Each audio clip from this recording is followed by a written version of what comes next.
We are so happy to welcome guests back into our Niagara Falls studio here at YourTV. Beginning this week, CEO of the Niagara District Airport, Daniel Pilon, is our first guest since the most recent lockdown began.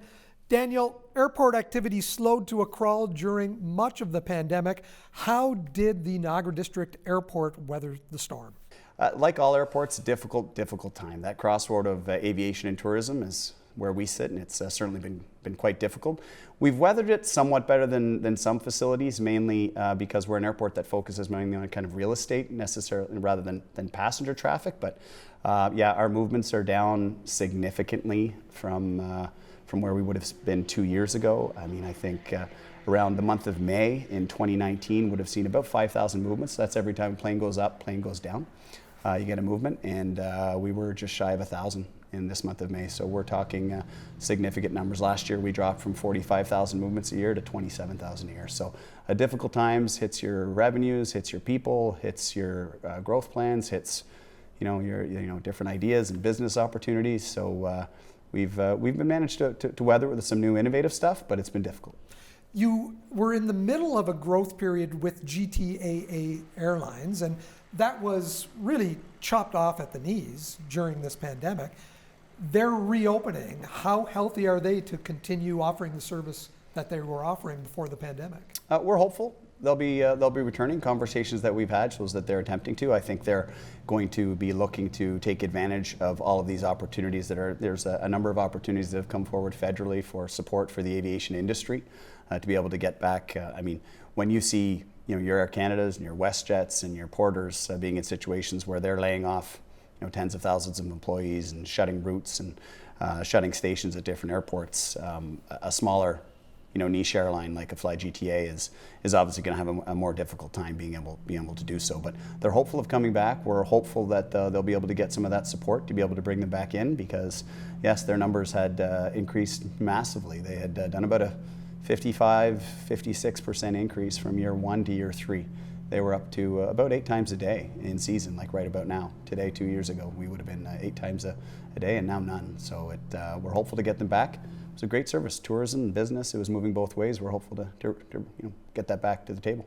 St. Catharines Flying Club is reopening this week as well? Right. They just opened, we're sitting here, just opened last Friday, I think. Last Thursday, Friday. So it's great. A whole lot more activity. Getting people out to the airport, it's just, it gets a beehive of kind of normalcy. They've been around for 90 years, and in 90 years never had seen anything like this. So we're excited to do that. The airport is a big driver of economic activity when you look 30 years into the future. We're expecting almost 40% increase in Niagara's population, I should say, in the next 30 years. What role does the airport play in that?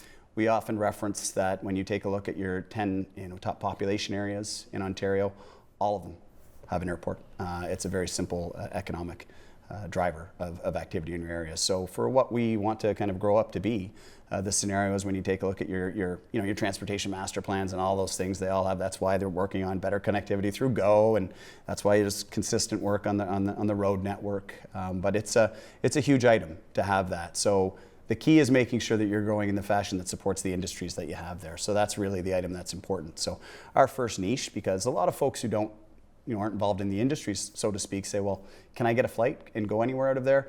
Whether you can or not, there's a lot of activity associated with aviation that you don't necessarily see, from cargo to medevacs to other emergency service operations. The general aviation alone is a huge business. So we're really hopeful that we'll be part of that. Just finishing up a master plan right now. So that's the first one in almost 30 years. Yeah, first one since 1992. So it's been some time. So we've been partnering with the region on doing that. And we're really excited to see what's going to come out of that and shape what our potential growth could be.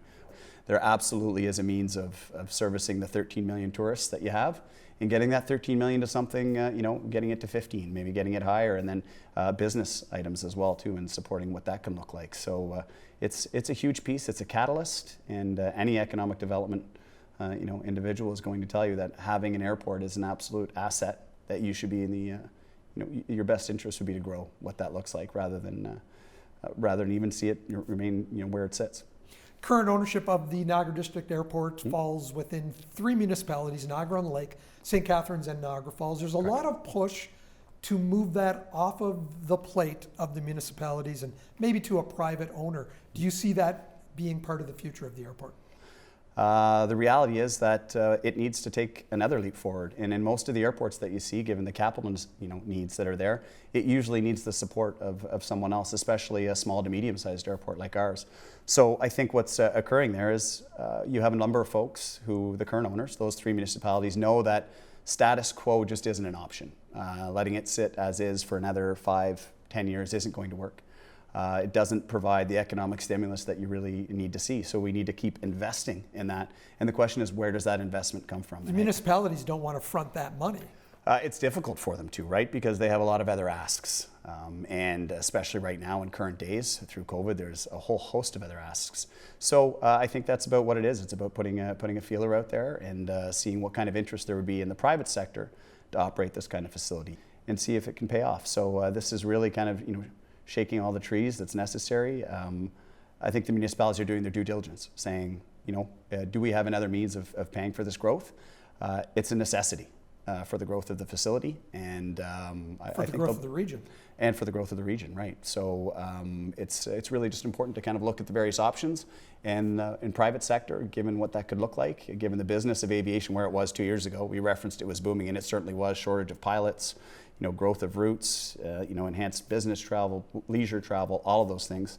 And we're uniquely situated from a location perspective to be able to touch down on our runway, and within a 10 to 12 minute drive, you can be in some pretty wonderful spots in all of our municipalities that bring in a lot of people from everywhere all the time. So, Daniel, thanks for joining us today. It sounds like, just like the skies, the future is wide open for the Niagara District Airport. Thanks again. Well done. Thanks, Mike.